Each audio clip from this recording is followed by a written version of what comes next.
So, how are you guys doing? I hope everyone is in good health, and let us continue our lecture series. Yesterday, we did Payment of Gratuity Act 1972 completely, और आज हम करने वाले हैं EPFO जो establishment है उसका EPF act 1952. ठीक है, तो प्रोविडेंट फंड एक्ट के बारे में हम थोड़ी सी कुछ चीज़ें जान लेते हैं. स्टार्ट करते हैं अपन.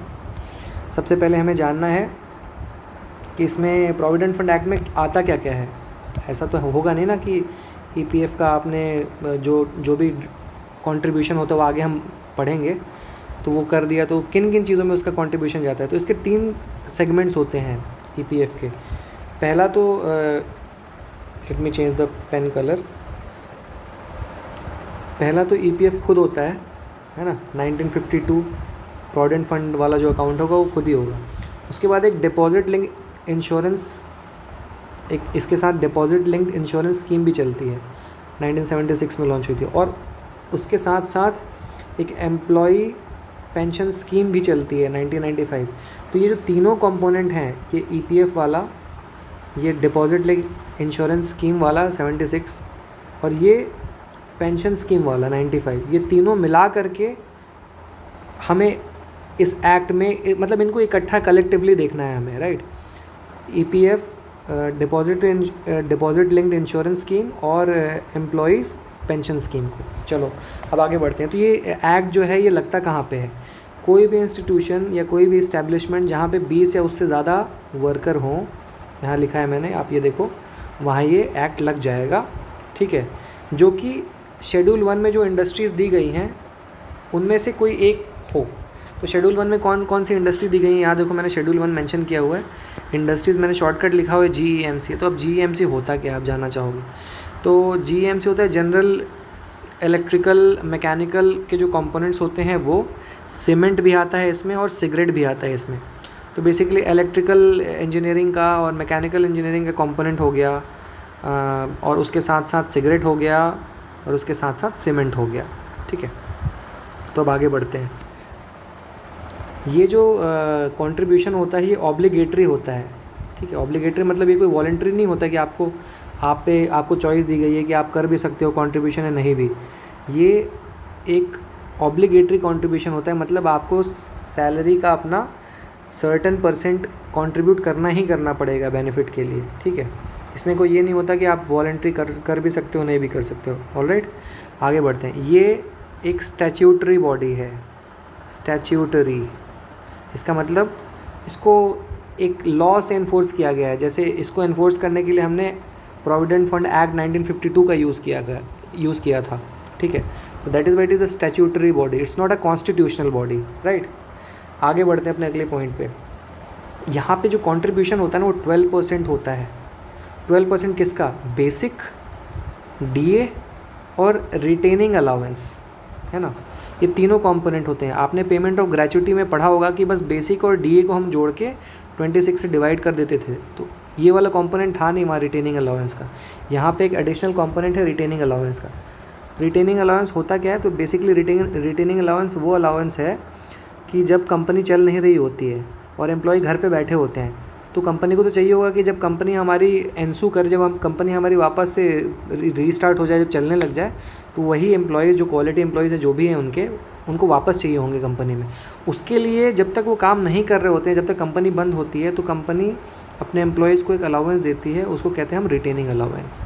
ठीक है, और ये सेम जो होता है ये एम्प्लॉई का कंट्रीब्यूशन, यानी हमारा जो हम काम करते हैं उनका भी 12% का कंट्रीब्यूशन जाएगा, और जो एम्प्लॉयर है हमारा, जिसने हमें काम दिया है, वो भी 12% कंट्रीब्यूट करेगा. ठीक है, ये लगेगा कहाँ पे.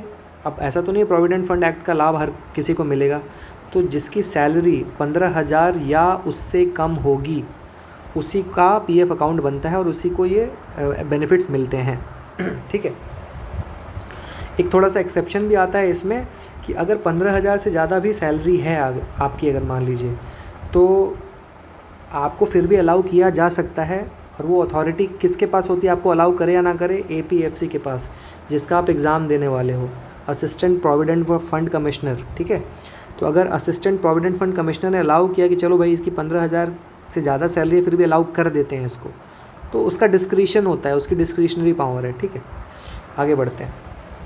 अगर 20 एम्प्लॉयज़ से कम है, राइट, हमने ऊपर में पढ़ा था ना, ये देखो 20 एम्प्लॉयज़ होने चाहिए यहाँ वाले, अगर उससे कम है और कुछ सर्टेन कंडीशंस होती हैं, लिस्टेड कंडीशंस होती हैं, कुछ गवर्नमेंट्स के सर्टेन कंडीशन होती हैं, तो उस केस में क्या होता है ना कि उस केस में 10% ऑफ कंट्रीब्यूशन भी अलाउ किया जा सकता है, both by employer and employee. अब थोड़ा हम ये 12% जो कंट्रीब्यूशन हमने बात करी थी, एक मिनट, जो हमने 12% कंट्रीब्यूशन की हमने बात करी थी ना अभी ऊपर में कि एम्प्लॉयर भी करेगा एम्प्लॉई भी करेगा, इसका हम थोड़ा बाइफरकेशन देखते हैं, कौन कितना कितना किस किस में करता है। तो सबसे पहला बाइफरकेशन आपको यहाँ पे आएगा कि जो गवर्नमेंट होती है ना, यहाँ पे 12% में जो अपना एम्प्लॉयर होता है, जो जिसने हमें काम दिया है, वो इसके एम्प्लॉयर के 12% कॉन्ट्रीब्यूशन में 8.33% जो है वो तो EPS यानी कि pension scheme, employ pension scheme 1995 था, ऊपर में देखा था हमने ये वाला, इसमें चला जाता है। बाकी का जो 3.67% बचा है 12% में, ये वाला, ये जाता है प्रोविडेंट फंड में, ठीक है। और ये तो पेंशन स्कीम में एम्प्लॉयर का कंट्रीब्यूशन हो गया, साथ साथ में गवर्नमेंट भी कुछ कंट्रीब्यूशन करती है, वो है 1.16% आपके पेंशन स्कीम में, जो आपका मतलब जुड़ते रहता है, आपको रिटायरमेंट के बाद एक कुछ सर्टेन अमाउंट मिलते रहता है बाद में ना, उसी में डलता रहता है। अच्छा, ये जो 8.33 इसको कैप कर रखा है भाई, 8.33 तो है परसेंटेज में, लेकिन 8.33 मैक्सिमम कहाँ तक जा सकता है, 1250। अगर 8.33% 1250 को एक्सीड करता है तो हम 1250 ही लेके चलेंगे। कहने का मतलब ये है कि the contribution of employer towards pension scheme out of the 12% that he contributes will be either 8.33% और 1250 विच एवर इज़ लोअर, है ना। आगे बढ़ते हैं। एम्प्लॉयज़ एंटायर अब जब एम्प्लॉयज़ जो होते हैं, जो हम लोग हैं, जो हम लोग काम कर रहे हैं, तो हम लोग का कॉन्ट्रीब्यूशन का कोई बाइफरकेशन नहीं होता, पूरा का पूरा 12% जो है सीधे सीधे प्रोविडेंट फंड अकाउंट में ही जाता है, ठीक है, जो कि हमें लम सम मिल जाता है रिटायरमेंट पे। कुछ कॉर्पस बन के मिलता है ना अपने को कि 60% भैया इसको दे देते हैं, मान लो 3 करोड़ का कॉर्पस बन गया आपका, तो उसमें से 60% यानी कि 1.8 करोड़ आपको दे देंगे, और बाकी आपको मंथली आपके पेंशन की तरह आपको मिलते रहेगा, तो मतलब दोनों फ़ायदे हो जाते हैं आपको। और इसमें अगर आप स्कीम से जो भी आपके पैसे डाल रखे हैं उससे आप विड्रॉ करना चाहते हो, तो आपकी एज 57 से ऊपर होनी चाहिए, तो आप 90% विड्रॉल कर सकते हो, ठीक है, उससे कम में आप नहीं कर पाओगे, ठीक है। अगर आप 12% से ऊपर भी कंट्रीब्यूट करना चाहते हो तो कर सकते हो, लेकिन उसको वॉलंटरी PF बोलते हैं। जैसे मैंने ऊपर में बताया था ना, यहाँ पे ये देखो आप, ऑब्लिगेटरी होता है कंट्रीब्यूशन, ये कंट्रीब्यूशन जो ऑब्लिगेटरी होता है ना, ये 12% तक होता है। 12% के बाद जो आप करते हो वो आपके इच्छा अनुसार वॉलंटरली आप कर सकते हो, है ना। आगे बढ़ते हैं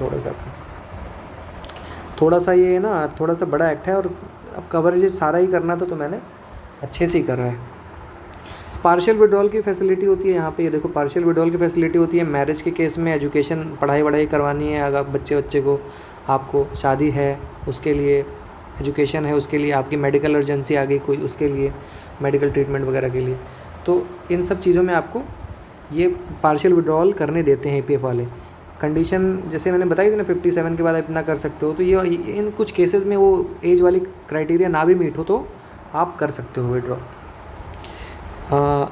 जो आप जैसे मैंने 3 कंपोनेंट बताए थे इसके, एक प्रोविडेंट फंड बताया था, एक पेंशन स्कीम बताई थी, और एक कंपोनेंट बताया था मैंने डिपॉजिट लिंक्ड इंश्योरेंस स्कीम बताई थी मैंने आपको 1976 वाली।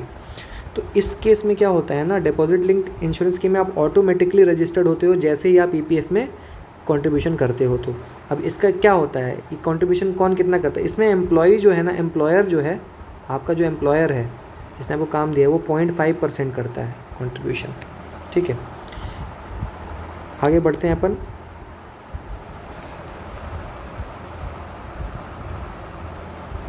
ये इररिलेवेंट है, मैंने ऐसे लिख दिया है, ये आप इग्नोर कर सकते हो, यहाँ ये वाली पॉइंट, डेथ वाली पॉइंट आप इग्नोर करना। हाँ, इसमें कुछ विड्रॉल्स के कुछ फर्दर कुछ तरीके बताए गए हैं, वो मैं बताता हूँ आपको। 30 डेज से अगर आप अनएम्प्लॉयड हो तो PF अकाउंट का आप 75% अमाउंट जो भी आपका बना होगा वहाँ पे एक्यूमुलेट हुआ होगा, उसका 75% आप विड्रॉ कर सकते हो। और ये अगर पीरियड 30 डेज़ ऑफ अनएम्प्लॉयमेंट से बढ़ के 60 हो जाता है तो बाकी भी कर लो आप, 25% जो बचे हुए हैं, मतलब पूरा ही निकाल लो। ये ट्राईपार्टाइट बोर्ड है, मतलब ये जो पूरा का पूरा ऑर्गेनाइजेशन है, ये इसमें 3 पार्टिसिपेंट्स होते हैं। इसके बोर्ड में 3 लोग मतलब 3 लोगों की हिस्सेदारी होती है। पहले तो आता है central board of trustees that comprises government both state and central, तो मतलब कुल मिला के ये गवर्नमेंट हो गई, state government and central government, उसको सेंट्रल बोर्ड ऑफ ट्रस्टीज़ बोलते हैं। दूसरा ऑब्वियसली एम्प्लॉयज़ होंगे हम लोग, और तीसरा हमारे एम्प्लॉयर्स। तो ये ट्राईपार्टाइट बॉडी अरेंजमेंट है। ये 187 अलग अलग एस्टेब्लिशमेंट को आज के डेट में कवर करता है ना। और अगर मैं बात करूँ, ये पीएफ का लाभ आप तब भी उठा सकते हैं, मतलब एक तो रिटायरमेंट पे उठा सकते हैं आप, रिट्रेंचमेंट हो गया आपका, ठीक है, आपने वॉलंटरी रिटायरमेंट ले लिया, आपकी नौकरी चली गई, मतलब क्लोजर हो गया इंडस्ट्री का, जिसकी वजह से आप जॉबलेस हो गए, ठीक है, इनकैपेसिटी है आपकी, मतलब हेल्थ वाइज या कुछ इशू आ गया जिसकी वजह से आप you are not fit to perform your duty, है ना।